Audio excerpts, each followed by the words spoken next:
Hey everyone, today I want to talk to you about the new LUXX version 2. Selkirk sent me this paddle, so quick disclosure, I didn't promise them any reviews, no money exchange hands. This is my opinion based on my playing with the original LUXX. Now listen, I am a sponsored player by Selkirk, so I have been playing the LUXX. Any of my tournaments, I played the LUXX for about a year. So I always liked the paddle. I like control paddles. That's how I lean. I'm always a control paddle player.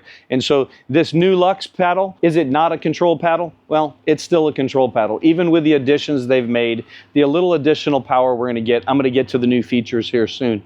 But first off, this paddle is now $280, right? So that's a turnoff for some people. If you don't want to spend $280 for a control paddle, then you know what, this is not the paddle for you. Look in the description below. You can check out some of our other reviews, maybe some power paddles, you know, but a lot of people are like, I don't want to pay $280 for a control paddle. A paddle's a paddle. So you got to pick a paddle based on your playing style. So if you like control paddles, I don't need help from the paddle for power. So I don't need a powerful paddle. I tend to grip hard on my paddle and I like to control when I'm going to be aggressive, when I'm not. Power paddles for me are really hard to control. I can't block effectively. I put them out of bounds. That's just me. I'm a control paddle player. But, you know, start paying that kind of money. Some people are like, hey, well, that's not worth it. Well, let's talk about why they're saying it's worth it. So the first thing that they've done as an upgrade is they put this new Infini-Grit skin texture on it. So it's Infini-Grit. It doesn't feel super gritty. You know, I'm not sitting there going, ooh, I can stick this to my shirt. But knowing from the previous LUXX, these paddles grab because they compress into the core. It's really good at that. It springs off of the shell of this and really gets some good spin, but it's not a high spinning paddle. We're talking about the low 2000s as the spin, right? And so when you're dealing with low spin, you want to get a little bit more spin, but then eventually the Infinigrit wore off. Right? So now what they've done differently, this Infinigrit has a diamond-shaped pattern. So it has a diamond-shaped pattern instead of the bubbles that we had in the previous version. So that it looked like bubbles, but it was really spray-on grit. Under the microscope, it looks like round bubbles. We're not going that route anymore. We're going here with this new Infinigrit and the diamond shape. So quick sidebar on that. There has been early reports of people that do two-handed backhands that you can get a little bit rubbed raw here in your hand when you're holding the neck of the paddle. So you see here when I'm doing a 2E, I'm going to be holding the paddle up here. And so the talk about the Infini-Grit being gritty, it gets you on your hand. So you're going to either have to put some electrical tape over there or take a little block of sandpaper and just sand up a little bit as far as where your hand hits. Don't sand too hard, but just a little enough to take the texture off so then it doesn't irritate your skin. The second upgrade they've done is they've given us an EVA foam in the handle. So what they've done is they've done EVA foam. This is the Gen 4 foam that's now being used by all these paddle manufacturers. They've put it down here with the new Batman hole. So right, this is the Batman, I'm Batman throat hole. This is supposed to stabilize the face a little bit and help us with the recoil, so you get a little bit more of the forgiveness here from this and a little bit more whip. So it allows the paddle to flex a little bit more when you're going to hit some power. So that's part of where the power comes from and the stability here. But then the foam in the handle helps that, because what this does is this takes a lot of the shock. The EVA foam is denser foam and you can't feel the shock through it, which is something that in the handle, that's great because you don't feel the shock when you're holding a paddle loosely and the ball is hitting out here and it's vibrating in your hand. It's not going to be unpleasant. So it's less unpleasant on mishits. It's less unpleasant when you're hitting around the edge. This is an edgeless paddle. So it's going to have less of a twist weight. So the twist weight is under 6. That's on the low side. We really want to be in the 6.5, 7 range. That's super stable. With edgeless paddles, they don't have perimeter weight. So it's really hard to get to that kind of twist weight when you don't have perimeter weight. The weight's out here on the edge, but it's not all the way out here on the edge like an edge guard. So an edge guard does add perimeter weight, stabilizes the whole front of the paddle, and gives you a bigger sweet spot. So these paddles need a little bit of help with the weighting, but they come at 8 ounces. So at 8 ounces, that's not a bad weight, and you can add weight to it. I usually play my paddles around 8.5. So I have some strong opinions on lead tape placement for these types of paddles. So because these are control paddles,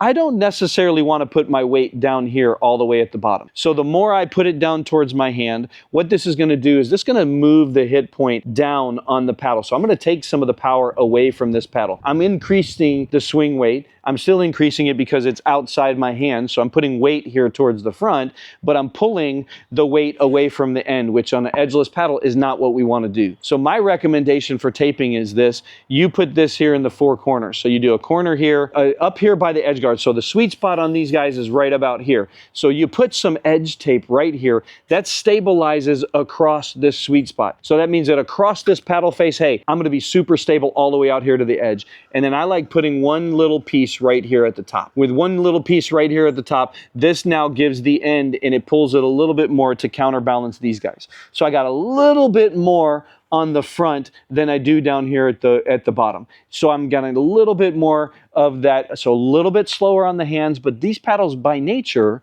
as an edgeless paddle, are fast in the hands, especially with the throat hole. I know it sounds weird, but whipping your hands through the air with this, you can hear the wind cutting through this. So it does a little bit less drag. How much? I don't know if we can measure how much this helps, but that's the thought process. So the thing about these paddles that come directly from Selkirk, they've got an overgrip on them. And a lot of times these overgrips are padded. And so they're a little bit thicker. And when they're a little bit thicker and they're padded, what this does is this makes your bevels feel less pronounced. Selkirk really has good bevels. If you look at that, you can see it's very, very pronounced bevels on here. But with a padded overgrip, this feels more mushy and it feels more rounded. So if you like to feel the bevels, take off the stock overgrip and just put one. I use the Wilson overgrips. I think those are the best. They're very tacky. But then you can feel the bevels. The handle is definitely comfortable for all size hands. So especially when you take the padded overgrip off, it's less than 4 1/4 when you start doing that. So what they have advertised, a little bit smaller when you take that overgrip off. But the performance improvement, this is still a control paddle. All right, this is not a power paddle. So no matter what they did, this is still a control paddle. But now when you weight it up and when you added a little bit of modification to it, so I took this from 118 swing weight to about 122, 123. Then on those twist weight, around 5.8 all the way up to 6.8, right? So very, very stable with this. It's not too heavy for my shoulder. It's not too heavy for my elbow. 8.5 is about where I play my paddles. And because of the throat and because of what they've done here in the handle, this paddle feels really comfortable, really plush when you're hitting it. And I like the spin. It's grabbing it. I found myself trusting the spin more. You can swipe with this paddle and the Infini-Grit service will grab the ball and impart spin on it. So I was very pleased with the additional to spin. What they've done with this Tabor test, right? They've now tested and they say this is gonna last 3 times longer, right? So what they're saying is that, hey, if you're getting 100 hours of play of your paddles that you're using right now, you're gonna get 300 hours of play out of this because the core or something else is gonna break with the paddle before the Infini-Grit surface. Now what they've done is this Tabor abrasion test. This is a Selkirk test. We've seen it by the other influencers that went to Selkirk. Thank you guys for sharing that with us. That's a really cool technology. But what they do is they will then run this abrasion thing over the surface for a while, and then they will do a 3D scan of the surface to see how it degraded